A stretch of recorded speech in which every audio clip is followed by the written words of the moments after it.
Bonsoir à tous, bienvenue dans Euronews Soir pour l'actualité européenne et internationale de ce jeudi 6 juin. Voici les titres de ce journal. Emmanuel Macron et Donald Trump réunis en Normandie pour le 75e anniversaire du débarquement, entourés de dizaines de vétérans américains. Auparavant, le président français avait inauguré avec Theresa May un mémorial dédié aux soldats britanniques. La crise est profonde chez les Républicains, le parti de la droite française de l'ex-président Sarkozy. Après la débâcle historique aux Européennes, les ténors quittent le navire et le parti se cherche de nouveaux leaders. En Allemagne, un ex-infirmier condamné à la perpétuité pour les meurtres de 85 patients. Il devient l'un des pires tueurs en série de l'histoire récente. L'homme, un Allemand de 42 ans, pourrait avoir commis d'autres crimes. Enfin, Bob Dylan au centre d'un nouveau documentaire signé cette fois Martin Scorsese, l'icône de la musique américaine, lauréat du Nobel de littérature, est aujourd'hui âgé de 78 ans. Un documentaire électrisant.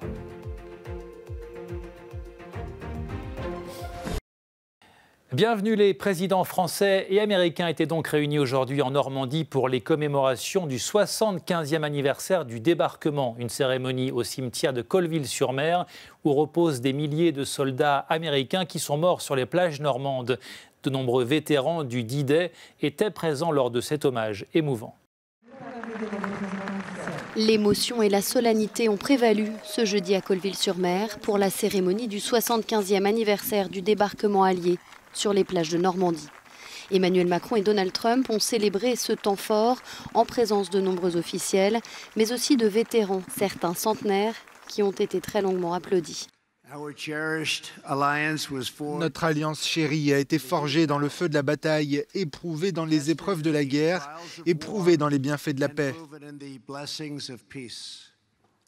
Notre lien est indissoluble. Des quatre coins de la planète, les Américains sont attirés par cet endroit comme s'il faisait partie de notre âme. Nous ne venons pas seulement pour ce qu'ils ont fait ici, nous venons pour ce qu'ils étaient.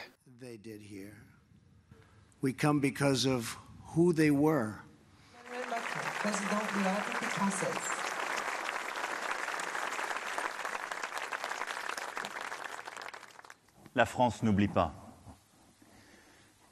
La France n'oublie pas tous ces combattants à qui elle doit de vivre libre. Je m'incline ce jour devant leur bravoure.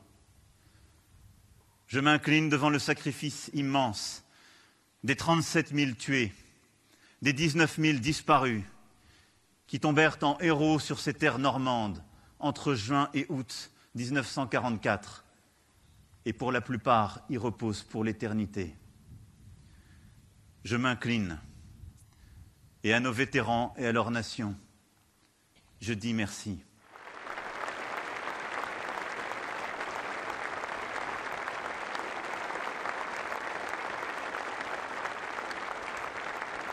Les célébrations côté français avaient commencé dans la matinée à Vers-sur-Mer, dans le Calvados, en présence de Theresa May et d'Emmanuel Macron. Le président français et la première ministre britannique ont dévoilé la première pierre du futur mémorial, en hommage aux militaires britanniques.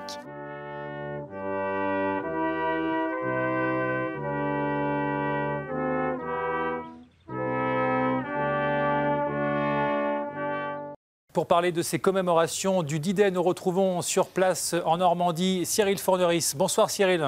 Bonsoir Julien. Alors Cyril, vous êtes sur place à Colville-sur-Mer. Qu'est-ce que vous retenez de cette journée de commémoration ? Je retiendrai un jour d'union. Theresa May et Emmanuel Macron, ce matin, ont semblé mettre de côté leurs divergences politiques et pour insister sur l'histoire commune qui lie leurs deux pays.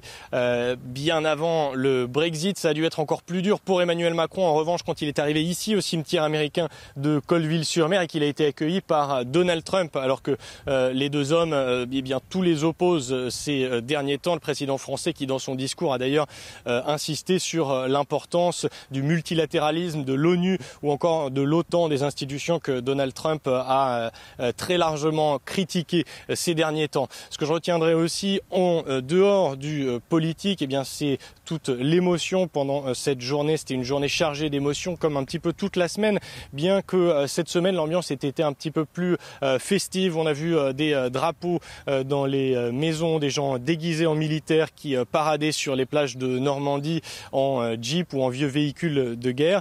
Et donc une ambiance assez festive et beaucoup de monde, je crois 30 000 personnes on estime, sont venues en Normandie pour participer à ce 75e anniversaire du débarquement qui est très important, on le sait, puisque c'est peut-être l'un des derniers où les vétérans eh bien, qui ont combattu lors du jour J, lors du débarquement de Normandie, eh bien, sont toujours en vie. Alors Cyril, vous êtes depuis le début de la semaine sur place en Normandie. Vous avez assisté aux préparatifs de cette cérémonie et puis vous avez pu échanger avec des vétérans. Racontez-nous vos rencontres. Qu'est-ce qui vous a marqué particulièrement ? Oui, on a pu échanger avec beaucoup de gens, des militaires, des vétérans américains, mais pas des vétérans de la Deuxième Guerre mondiale, des vétérans qui venaient, qui trouvaient ça eh bien, très important pour eux de pouvoir voir de leurs propres yeux ces plages d'Omaha Beach, d'Utah Beach, où eh bien, des Américains ont débarqué le 6 juin 1944. On a rencontré par exemple un vétéran tout à l'heure qui venait d'une petite ville de l'État de Virginie aux États-Unis où 20 personnes eh bien, sont mortes dans sa ville. Il est donc allé leur rendre hommage, chacun à leur tour, devant les tombes que vous voyez derrière moi. Il y en a ici plus de 9000 tombes américaines des soldats qui sont morts pendant le débarquement. Donc, j'ai eu la chance aussi de rencontrer des vétérans canadiens qui, pour le coup, ont fait le jour J, ont combattu le 6 juin 1944. Ils ont aujourd'hui tous plus de 90 ans et ils m'ont raconté comment ils ont vécu chacun à leur manière très différente ce débarquement et combien c'était très important de revenir ici aujourd'hui. L'un d'eux m'a confié qu'il allait profiter entre guillemets de ce voyage pour déposer les cendres d'un de ses anciens camarades sur la plage de Juno Beach où les Canadiens donc ont débarqué le 6 juin 1944, il y a exactement 75 ans. Et justement, Cyril, on va écouter les témoignages de ces vétérans canadiens que vous avez pu recueillir en Normandie. Pour ce jour de commémoration du jour J, des vétérans canadiens livrent leurs témoignages. C'était une confusion organisée.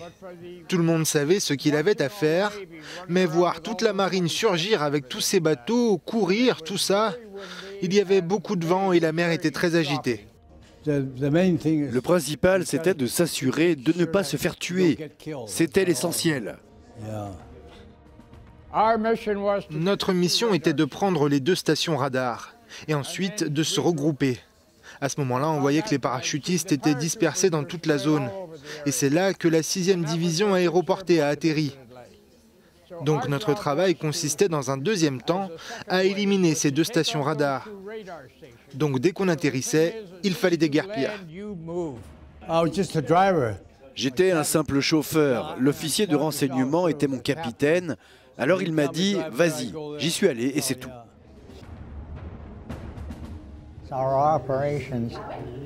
Notre mission était de voler à une altitude assez basse et de bombarder un site de lancement. Il fallait être très précis. Nous avons dû voler plus bas que d'habitude.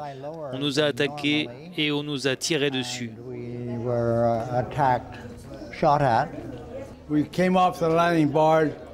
Nous sommes sortis des barges de débarquement à Juno Beach, dans quelques dizaines de centimètres d'eau seulement. Nous avons eu beaucoup de chance.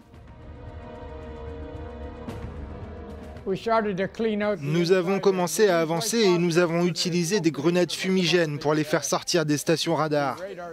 Puis nous les avons fait prisonniers. Il y avait 125 000 membres du commandement des bombardiers et il y a eu 55 000 victimes. Voilà quel était le niveau de danger. La question n'était pas de savoir si nous allions gagner. Nous devions gagner. Quand on est allé là-bas, on a vu des corps sur le bord de la route. C'était très triste. Ils auraient pu être des nôtres. On essaye de ne pas y penser, mais ça revient toujours. Ça vous hante en quelque sorte.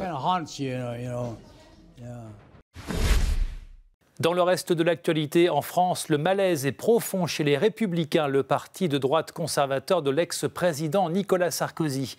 Arrivé en 4e place lors des élections européennes derrière les Verts, les Républicains ont assisté cette semaine au départ de 2 de leurs ténors. Le point avec Arnaud Richard. C'est la dernière défection en date au sein de la droite française. Valérie Pécresse, la présidente de la région Île-de-France, quitte à son tour les Républicains. Je crois que nous devons refonder la droite. Elle est menacée d'extinction et il faut se remettre au travail. Mais en femme libre, j'ai décidé de quitter les Républicains. J'ai décidé de quitter les Républicains parce que j'ai acquis la conviction que la refondation de la droite ne pourra pas se faire à l'intérieur et qu'elle doit se faire à l'extérieur du parti. L'ancien grand parti majoritaire de la droite et du centre est en pleine crise après les 8% obtenus par sa liste aux élections européennes. Laurent Wauquiez, son très droitier président, a annoncé sa démission ce dimanche après une débâcle sans précédent. Le parti ne s'est toujours pas remis de la défaite spectaculaire de François Fillon à l'élection présidentielle de 2017. Sans leader naturel, la droite se cherche également une boussole idéologique, prise en étau entre le macronisme libéral et l'extrême droite du Rassemblement national. Plusieurs ténors de droite ont rejoint le gouvernement depuis la nomination d'Édouard Philippe à Matignon, un Premier ministre issu de ses rangs. Marine Le Pen a elle réussi à rallier l'ancien député Thierry Mariani, tandis que Marion Maréchal rêve de réunir sous sa bannière une droite sans frontières. Jean Leonetti, le président par intérim des Républicains, a annoncé ce jeudi que le prochain leader du mouvement serait désigné à l'automne. Il ou elle aura quelques mois pour éclaircir la ligne du parti avant les élections municipales de 2020 qui poseront à nouveau la question des alliances. Dans le cœur des militants, l'ancien président Nicolas Sarkozy occupe toujours la première place. Pas certain pour autant que son renvoi en correctionnel ou sa tentative de retour raté lors de la dernière présidentielle l'incite à vouloir relever le défi. En Allemagne, à présent, un ancien infirmier vient d'être condamné à la prison à perpétuité après avoir été reconnu coupable du meurtre de 85 patients. Il pourrait avoir commis des dizaines d'autres crimes. Laurence Alexandrovitch. Condamné à la perpétuité pour 85 meurtres. Cet Allemand est l'un des plus grands tueurs en série de l'après-guerre. Nils Högel est un infirmier de 42 ans qui, entre 2000 et 2005, a assassiné ses victimes âgées de 34 à 96 ans par injection médicamenteuse dans les 2 hôpitaux où il a travaillé. Mais difficile de connaître le nombre exact de ces victimes. De nombreuses personnes ont été incinérées. Nils Högel en aurait tué, en réalité, plus de 200. Le porte-parole des victimes, Christian Marbach, s'est réjoui de cette condamnation. Mon grand-père avait une chirurgie gastro-intestinale classique, pas vitale. Et d'un coup, il a eu besoin de réanimation à cause de Högel. 3 jours plus tard, il a à nouveau été assassiné par cet infirmier. L'homme, en mal de gloire, dépendant aux analgésiques, provoquait des arrêts cardiaques chez ses patients choisis arbitrairement et tentait de les réanimer, le plus souvent sans succès. Un procès contre des responsables des 2 hôpitaux doit avoir lieu plus tard cette année, car l'un des établissements est critiqué pour n'avoir eu aucun soupçon malgré la surmortalité constatée.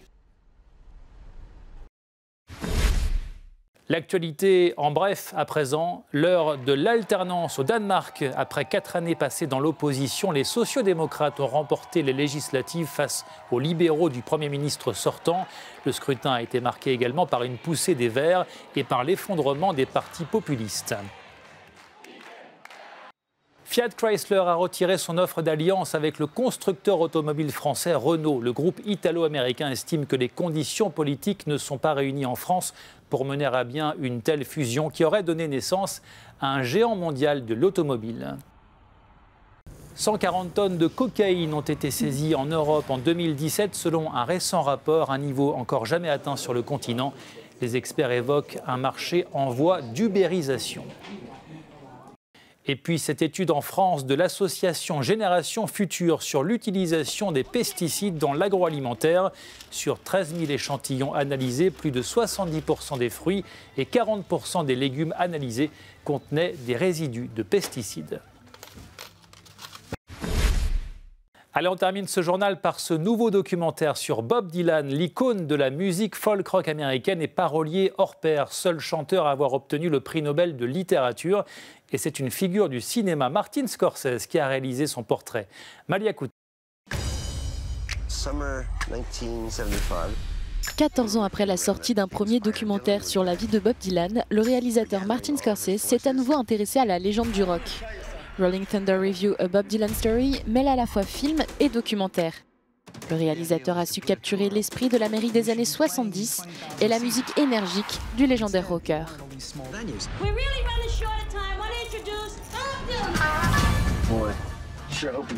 Le film comprend des interviews du chanteur lui-même et de ses musiciens, retraçant ensemble la folle aventure de la tournée Rolling Thunder Review.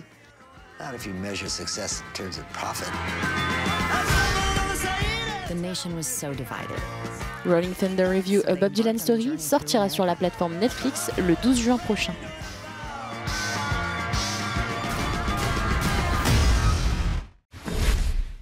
Voilà, c'est la fin de ce journal. Merci de l'avoir suivi. Retrouvez toute l'actualité sur notre site internet. Restez sur Euronews pour d'autres informations. Très bonne soirée et à demain.